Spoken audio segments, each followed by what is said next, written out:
So folks, today's interview is with Bryan Jenks about how he uses Obsidian. If you'd like to check out the Obsidian Made Simple course, this has actually been available on the course for quite a while now. And if you're looking to learn Obsidian, it's a great place, all in one location, to learn it. But without further ado, let's dive into today's video.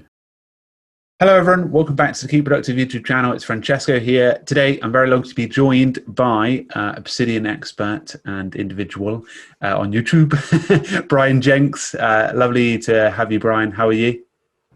Doing well. Glad to be here. Lovely, brilliant. Well, before we start, Bryan does have a YouTube channel that you can check out. It's under your name, right? Bryan Jenks? Yep. Fantastic. And you do everything from productivity to programming tutorials and everything in between? And a little bit more than that, but yeah. There we go. Fantastic. Well, I think my first question for you is more around, so you're mentioning sort of day job before. So do you use Obsidian for work, or is it more for yourself in terms of sort of managing thoughts and ideas? I use it for just for both, but the way I use it is different. Like in my personal usage, I do tend to do more of a Zettelkasten type approach where I'm inputting ideas, and more of it is for the output of creative output, writing or video, and some sort of output is the goal. And Sure. so it's a lot of like idea generation with a little bit of like technical content mixed in, like programming language information. But at work, the way I might use it would be, for instance, if I'm in IT making tickets, I might have a tag or a link for a ticket, and then also a link to the people who filed that ticket, and then the subject matter in there, and how I can link all these things together. People who frequently have this kind of problem are linked together, or this ticket linked to all these different other things. The whole point and purpose and importance for me in any sort of usage of the program is, how can I link together information that helps me either create more and better work, Sure. or be more organized and see connections where I wouldn't see them before in a work context. Yeah, I love that. And in terms of, I remember watching one of your videos, is the security and like the privacy side of stuff something that is attractive for using it for work? It's just attractive in general in all contexts, because I used to be fully on Linux. I'm running a Mac now because I needed a video editing software and horsepower. But I was really into Linux, and the security of having everything in plain text on files on your local file system is a big draw for me. And the fact that at work, because I work with like HIPAA data, so private healthcare information, and we have firewall security, network infrastructure to prevent issues of security breaches. The fact that no data is sent anywhere, it's all on my local system. It's really just, hey, look at that folder full of things, and that's it. And you just display this for me, is a really useful thing with this application. Yeah, definitely. I think it's pretty neat, isn't it? And one of the sort of biggest questions is around like when people get started with like sort of network thought apps, they either go for Roam or Notion. Roam or Obsidian, bloody hell. Did you look at Roam before? Did you sort of weigh them up before you went in? Yeah, well, seeing as how I've been following your channel and Ollie's channel, and I think it's Ryan Frank's channel, I follow all you guys. So I try a little bit of everything and see what works best for me. And I did try Roam a little bit. I'm just not really big on paying a subscription fee to a SaaS application. But in general, I do think Roam is pretty cool. But for what I go for, I don't really need block level referencing, because I think the usage of it as such a granular view for what I'm trying to do is just excessive, when I can just link to a file or the headings in that file, that I can just spend more time atomizing my thoughts to be encapsulated in a single note that can then be referenced, or maybe the headings in the note, but I don't need every single little block of text being able to be searched and referenced and found, especially because linked mentions and unlinked mentions are, you can have that even in Notion now. So I just found that Obsidian did everything that I needed to do, and it's not too much. So I'm also able to walk into it easier, but I did try Roam before. In terms of like touring, feel free to take it away, but I will chuck in some questions. Sure. All right. So a lot of the panes that I find the most useful are, I have a little scratch pad here, which is just a note that exists that I drag into a pane. So if I have, if I'm in the middle of writing something and I need to get something out of my head so I can come back to it later and I don't want it to disturb my flow, I could just say, hey, look at that thing, and I can put it there in the scratch pad and get it out of my head. If I'm in a document and let's just say it's something commonly referenced. I don't know, ideas or something, and I can see that my linked mentions and unlinked mentions are here because that's sort of a prominent feature for webbing and connecting your knowledge together, that I will have this, constantly available to me. So the things that take up my screen real estate here are things that I have to actually be accessing enough to justify their having them there. Yeah. And then outline of the actual document if I have a lot of headers in here. And I do have several of the plugins installed for Obsidian. And I'm a VIP supporter. I have early access to a lot of the different features. So some of this stuff is not even available to people yet, but it will be probably in a week or so. But I have a lot of custom CSS. So my whole Obsidian will look a lot different than a lot of other people's because I've put a lot of custom stuff into it. I have all my files, a couple folders, and then what I do with folder structure is really for things that are not related to my Zettelkasten. The Zettelkasten is all top level. It's just a giant pool, a heap of files, and I have certain ways of looking at those things in a systematic way. So I can either use the search option and quick launch into, something like that and find my notes, or do like a fuzzy search for text. Or I have my tags, which are really just indicators of status of the note. And then I can also just use the local network graph and find out which things are connected or to which degree they're connected to other things. And then use that to search and traverse my connections. And let's see, what else do I have here? I do use the daily note. So Rome's big focus is that it drops you into your daily note and then you just put everything into that. My approach is kind of lengthy, but I'm literally actually putting a video out today on the 5th of October for my entire workflow step by step. It's like an hour long. So, I mean, if anybody cares, I do have timestamps for that. Oh, wow. Yeah, that's sweet. So, I mean, that's like the basic overview of like my pane layout. But my actual approach to things is a little verbose. I do everything starts with my daily notes. So I have like a sample one here that I'm okay with showing because obviously it's personal stuff. It's my personal journal. Sure. But then I might say, what's going on today? What's happened? And then I say like what my day was like. Well, during my day, I might actually review something and say, hey, I'm going to read that paper. And so I say, hey, today I read, everything I want to remember, surrender to this algorithm, this paper, and it referenced this person. And so I put these links to the actual, what is called literature notes. Now, literature notes could be generated from like research papers, from YouTube videos, podcasts, whatever. It's just the media input and then my notes from listening, watching, and reading that.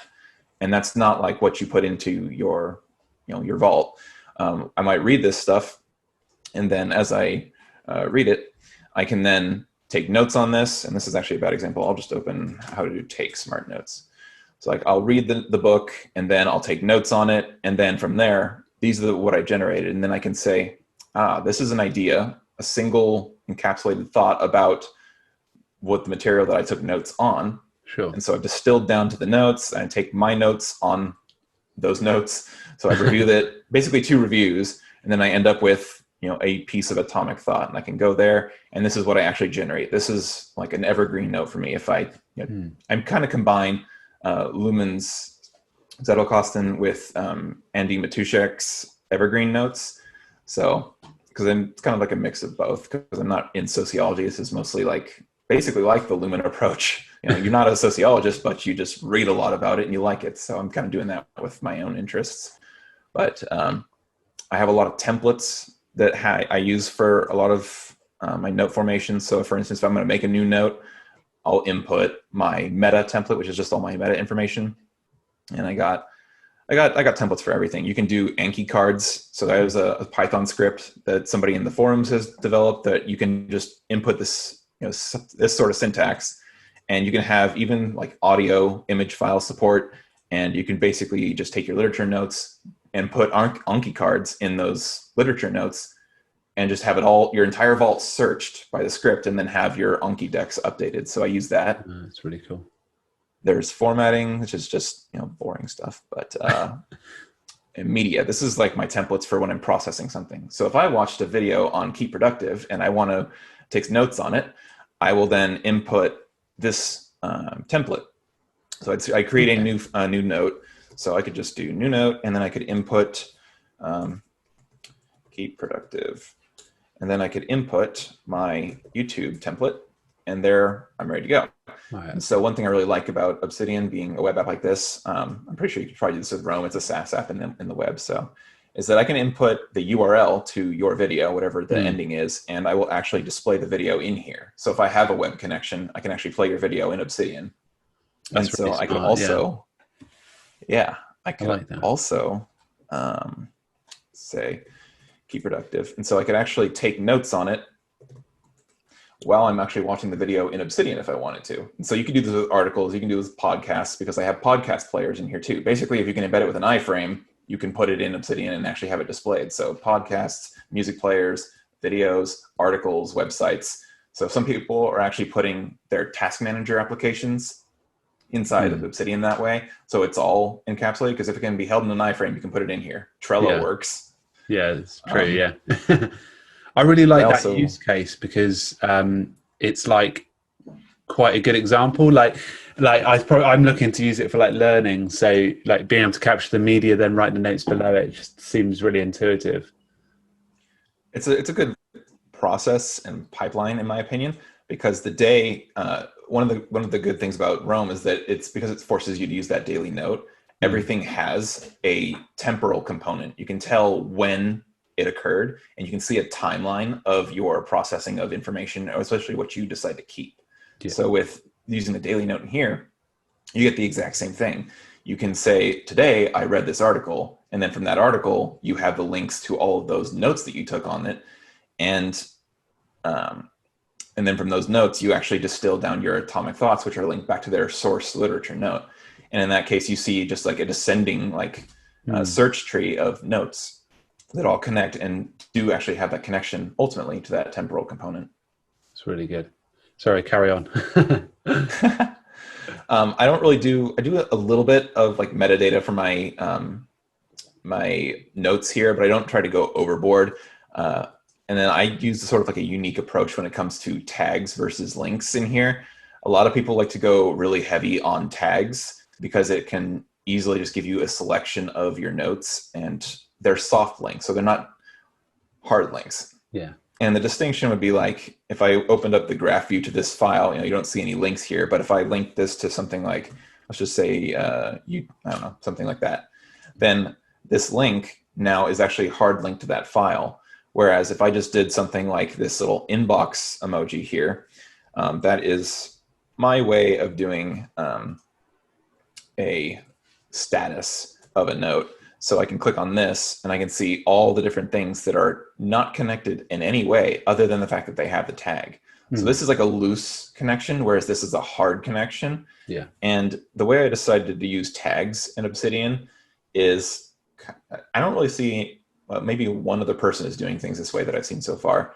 And they're basically an indicator of status for me. So all of my tags, the way people normally use it, productivity, task management, psychology, that is actually a hard link for me. But the link might link to a file that doesn't exist yet. And Obsidian treats that in a way that makes this work. So my status indicator here is really just, I have only a few of these emojis, and everything I start with is on my index, which I have like a bunch of my favorite searches, a description of my tags, and then some interesting stuff about how I name my files for search purposes. Oh, okay. But like each tag is like, hey, I got a brand new, I read a book. I read How to Take Smart Notes by Zonka Aren. And now I have it in my inbox because I have the literature notes, but I haven't taken my own notes on that, again, my second review. Then once I take a note on that and I get to How to Take Smart Notes, which I should just do how to take smart notes. So then I might actually develop my seedlings. And I use a lot of gardening and forest analogies for this, which I think is sort of common these days. And this will be like a seedling note. I actually link to it. I say, this is a note that has come from these literature notes, my thoughts on something that I read in this. I can go there, and this is now a seedling. It's blank. There's nothing in it, just the title and my template, my blank template. So then I need to actually flesh out, like, okay, what is my thought? I have the name of the file, but I have no content in here. I need to flesh that out. And then I do that. So then I have, a blank note, or a note that has some information in it, but it's an orphan. There's no connection. It's just floating out there in the void. That is when I put it into like incubator status. That is when I need to, if I'm working on a big batch, if I'm taking up notes on a whole batch of like a book, then obviously they all came from the same source. I could probably link them all together first before putting them into my original and whole Zettelkasten. So I can just say, hey, it's in the incubator right now because we're working on it, we're growing it, we're developing it, but it's not ready to be for planting yet. And so then I can link them all together. Then I can take each one individually and link them into the main body of work to see where I would best like to stumble upon it. And that is generally my approach to these things. And then once I find a place, once it's densely linked and once it has a home, I'll change it to a little evergreen tree because it's now an evergreen note ready for constant curation and serendipitous discovery. Sure. Now that's like the main content tags and like how I treat my content in here. But I also have like some other stuff for just general utility. Like if I need to do items, my maps of content, utilities, important stuff, and then a tag note, which just helps me get some information about what I might want to change into being maps of content. Sure. And a question there about just more of a practicality question. So when you're like doing like, say, notes from a book that you've just read and you're trying to pull them together in a note, does like the barrier that Obsidian is on the computer, does that like, do you have any like processes where do you like read the book, then go to the computer and type away, or do you like read the book, make notes somewhere else, and then bring them over here? Just trying to get a head around it. When I took notes on when I took notes on how to take smart notes, I was actually up in the mountains, so I didn't even have my computer. So I took handwritten notes and transcribed them. But if I was in a normal setting, what I would probably do is, well, it depends also on the complexity of the material. I have a whole workflow document for my workflow on like content processing.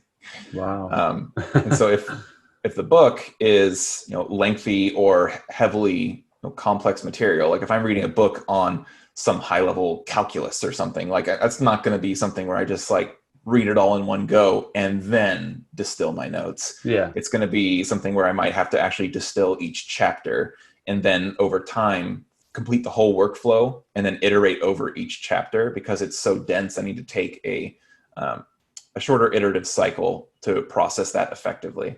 But using calculus in that instance is not really a great example, but like reading something like that requires a lot of mental effort to process, I'd likely, process it piece by piece so that I can ultimately move towards a completed state of all of the content versus just reading it end to end and then hoping to have a few dregs of ideas left over at the end of that. Sure. But again, over time, because you take that small iterative cycle, I can go back and curate those notes and make them better because they're in my incubator. Yeah. And I can say, okay, I finished the book now. And I realized that first idea I initially had needs to be revised. It needed a little bit more fleshing out. I have a better understanding of it now. And now I can go back and change that. But I captured that idea. And that's where I mix in a little bit of the, I think it's David Allen, the GTD system of just get things done. I have a whole workflow video and all that kind of stuff about how I need to get things out of my head, hence my little scratch pad here. Sure, yeah. And I need that collection point. So like getting the idea notes out and just out there from my head is a big key step for me. Is I just need them out first, and then I can go back and process them. I love how you did that on the right hand side, that you've got those like sort of pinned areas and the scratch pad. I'd never seen anyone do that on the applications. I think that's really cool.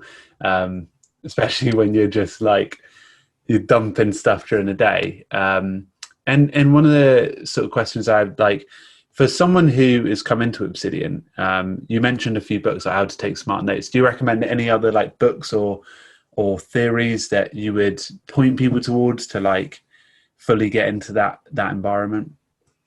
I would suggest probably 3 resources and 1 key piece of advice to somebody brand new walking into Obsidian or Rome and personal knowledge management.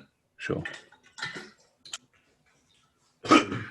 So, the first thing I would recommend, don't get caught up in making your system as crazy and fleshed out as me and trying to optimize it and get every last bit of efficiency out of it.